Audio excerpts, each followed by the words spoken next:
Peace and blessings, guys. Peace and blessings. Mark the Messenger. We're back with another video. This one's going to be very, very edifying on how to stay on fire for God. A lot of things that I have learned, things that were quenching the spirit, and I'm going to go over. Now, this is things I'm talking about how to stay on fire for God. I might make another video in the future of things that quench the spirit, but let's go, guys. Don't forget to like the video, subscribe to the channel. The number one thing to do, guys, to stay on fire for God is you must be willing to deny yourself daily and to keep your eyes fixed on Jesus Christ. Okay, that's the number one thing you got to be doing. You got to be able to deny your flesh daily. What does it mean? It must mean living a life of obedience. Okay, you might have to deny and forsake certain people, certain things for Christ's sake. Okay, and you got to understand that when you are doing things that are of this world, you know, the Bible says a friend of the world is the enemy of God. Okay, so when you're doing those type of stuff, it's going to keep your flame, your fire is going to be gone eventually.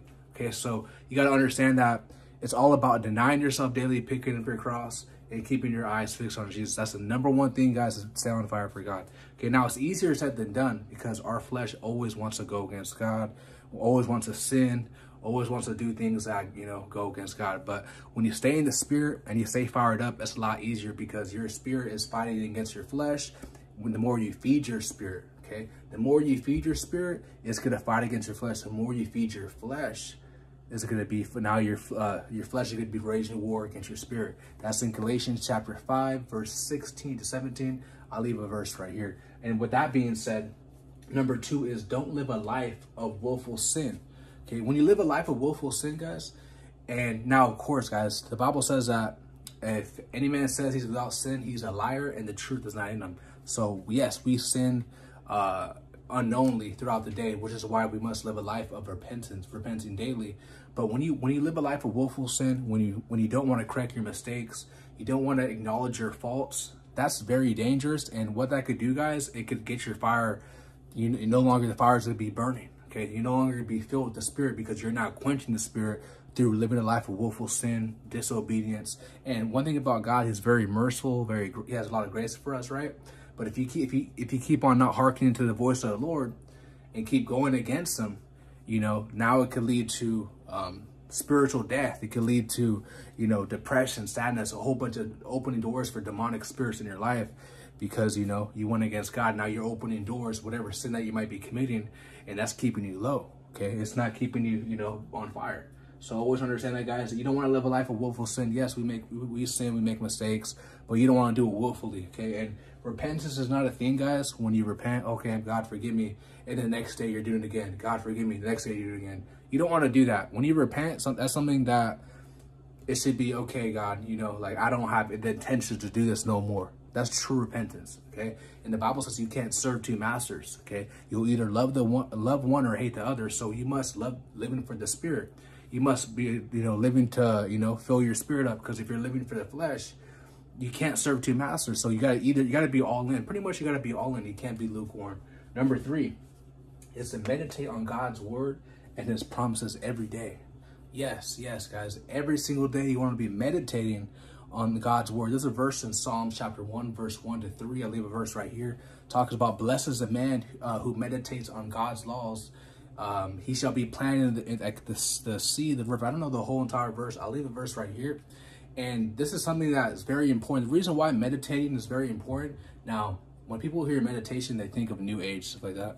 And yeah, there is some New Age practices when they can meditate. But when you meditate on God's word, it keeps your mind centered on him. Okay, that's the whole reason of meditating. It keeps your eyes fixed on Jesus Christ and on God. Okay, this is the whole purpose of meditating.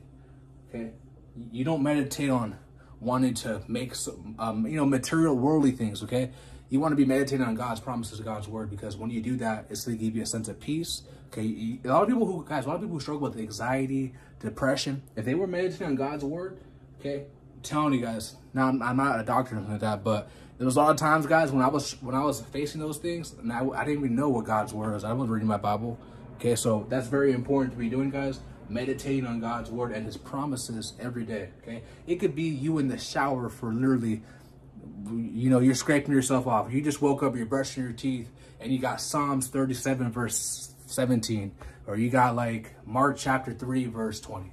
Okay, you have like, you know, random verses throughout your head, and you're literally just, you know, having it as a reminder. That could be a simple form of meditation. So it doesn't have to be 3 hours long, 6 hours long. When I say every day, it doesn't have to be like hours long. It could literally be for a couple minutes, a couple seconds. Okay. Now, if you want to go as long as you want, hey, more power to you.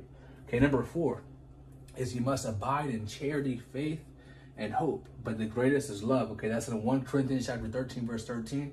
What is charity? Charity is love. Okay.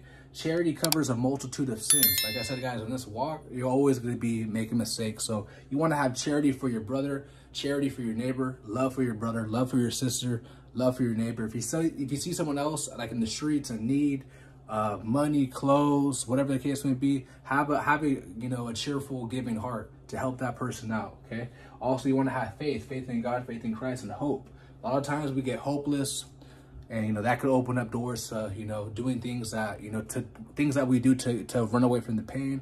Okay, so having hope and, you know, believing in the promises of God, you know, just having hope. So all these 3 things, guys, is going to keep that fire burning. Okay. Number 5 is take some time to practice fasting, whether it's 24 hours or more, and prayer. Okay, you want to get, this goes hand in hand, you know, perfectly fine. Now, you don't have to be fasting every single day. If you're a beginner, if you haven't fasted before, I probably say like once a week. Now, once again, I'm not a doctor. I know some people take medicine, some people can't fast, but if you are in good health, I would definitely recommend fasting for 24 hours. What is fasting? It's pretty much just you just drinking water and no food, no soda, no Gatorade, literally just water 24 hours. And what that does, it feeds your spirit, like I said earlier, that the more you feed your spirit, the stronger your spirit will be to help fight against your flesh, okay? If any of you guys struggle with any demonic strongholds, any demonic spirits, unclean spirits, anything that's keeping you in bondage to sin, I highly recommend, guys, prayer and fasting, okay? Like I said, I know not everyone can fast, but if you can, I definitely highly recommend it.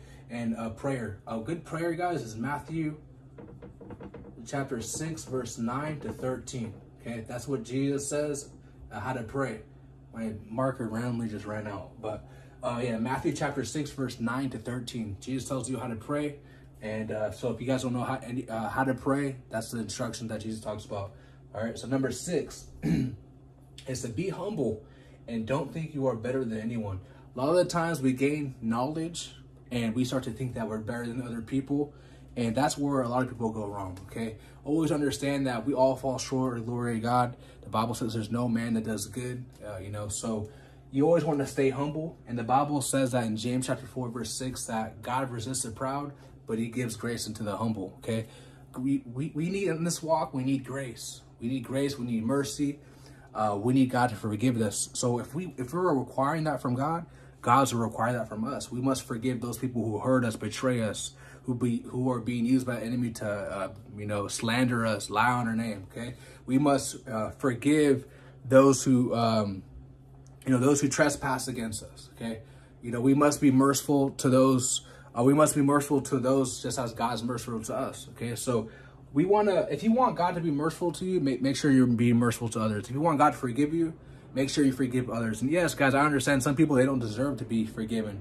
But at the same time, you gotta understand it could release the grudge in your heart. Okay, so just forgive, even though they, you know, they don't even forgive you, even though there's something they caused in their life.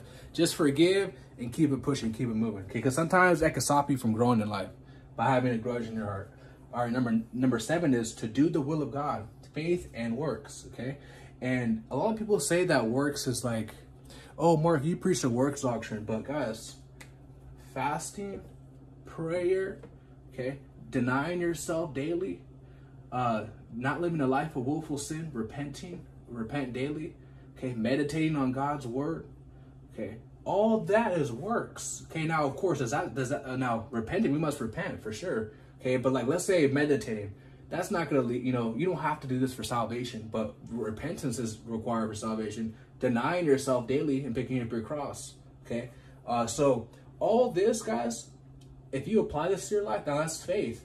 You have faith, and you know that's gonna, you know, give you to blessings to get you to the next level in life spiritually.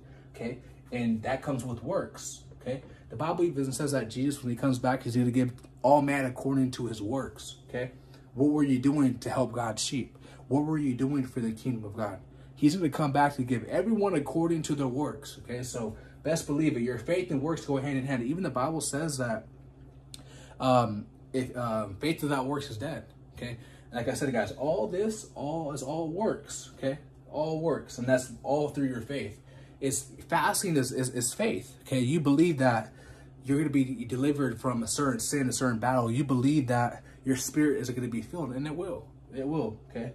Number 8 is to have fellowship with the brothers and sisters in Christ. Okay, it's important to have. And now it doesn't have to be in a church building, because the Bible says when 2 or 3 are gathered in my name, there I am in the midst of them. So it can literally you be on the streets, anywhere. We are the church. A lot of people get this misconception that the church is a building. Okay, the church is a temple. God dwells within us. So we are the church. Everywhere we go out, when we're giving to the homeless, that's church. When we're ministering to on this video, this is church. So don't just think that church is just a building. Okay. Now, like I said, guys, fellowship, it could literally be you texting, calling someone. That could be a form of fellowship. You know, I have a Discord server, and we have prayer. We have almost like every single day. We have Bible studies, prayer, praying for people, stuff like that in private. I'll leave that link in the description below. It has over 2,000 people on there. It's 100% free. There's no pain, nothing like that. And that's a form of fellowship. So yeah, you know, any type of fellowship, guys, is required. Even this YouTube video, guys. I fellowship with you guys in the comment section. I'll read all my comments. So, you know, definitely, guys, having fellowship, you know, iron sharpening iron. And, you know, if your brother falls short, you're there to, or your sister falls short, you're there to uplift them up. Okay, so fellowshipping is important. Number 9 is stay in your Bibles. Stay in your Bible. Okay, and it says, you know, study to show yourself approved. Okay, that's in 1 Timothy chapter 3 verse 16. So when you know your word, guys, when you know the word, when you stay in your Bible, you are untouchable, because you now know that you can no longer operate in faith. Or sorry, you can no longer operate in fear. My fault. I didn't mean to say that. You can no longer operate in fear because your faith overpowers the fear. Okay, so when you stay in your Bible, I remember, guys, there's a lot of times I would struggle with the spirit of fear. Okay, now we know, of course, God does not give us the spirit of fear, but there's a lot of times where I didn't know the Bible, so I wasn't able to fight spiritual warfare. I didn't know we had to put the full armor of God on. I didn't know these things. So as I started to grow and mature in my walk with Christ, I understand that came with a lot of power when I studied to show myself approved. Came with a lot of spiritual power, knowing the word of God. Okay, so I can no longer be led astray, deceived, nothing like that, because I know what God's word says. Okay, so it's important to stay in your Bible. People ask me, where should I start at? I would recommend Proverbs for a new beginner. Now, that's just me. I would recommend Proverbs. Psalms is a good one. Proverbs is definitely number 1, then Psalms, and like you can start from like Matthew, Mark, Luke, John, but whatever you're led to in the spirit. That's just how I started. I started with Proverbs. Okay, number 10, last but not least, guys. So it says, be led by the spirit of truth and not emotions and feelings. A lot of people, guys, they get caught up in their emotions and feelings. And when it comes to this Bible, when it comes to this walk, it's all about truth. You have to love the truth. Okay, you don't want to get caught up in the snare of being overly religious, being overly righteous. Okay, always the spirit of truth. Okay, the spirit of truth overpowers your emotions. It overpowers your feelings. Whatever you believe in is not backed by the Bible, you are wrong. Okay, so, and when you're wrong, you know, you correct yourself. You have the spirit to correct yourself. So it's no longer emotions and feelings, no longer being offended. Okay, so it's all about, you know, loving the truth, being led by the spirit of truth. The Bible says that the world cannot receive the spirit of truth. Okay, because it sees him not, neither knows him. Okay, so like I said, to receive the spirit of truth, you must forsake the things of this world, and that's what God gives you with the spirit of truth. So like I said, no longer deceive, no longer living in fear, none of that. Forsaking this world and gaining the spirit of truth. This is very, very important, guys. All right, so 10 ways, guys, how to stay on fire for God. Number 1 is be willing to deny yourself daily and keep your eyes fixed on Jesus Christ. Number 2 is don't live a life of willful sin and repent daily. We all fall short, so it's important to repent. Number 3 is meditate on God's word and promises every day. Number 4 is abide in charity, faith, and hope. Number 5 is take some time to practice fasting and prayer. Number 6 is be humble and don't think you're better than anyone. Number 7 is do the will of God and have faith in works. Number 8 is fellowship with brothers and sisters in Christ. Number 9 is stay in your Bible, study to show yourself approved. And number 10 is be led by the spirit of truth and not emotions and feelings. I hope you guys learned some of this video. If you haven't already, check out this end screen right here and smash the like button, subscribe to the channel if you guys wish to support me. My links are down below in the description. I love you guys so much. I'm out. Peace.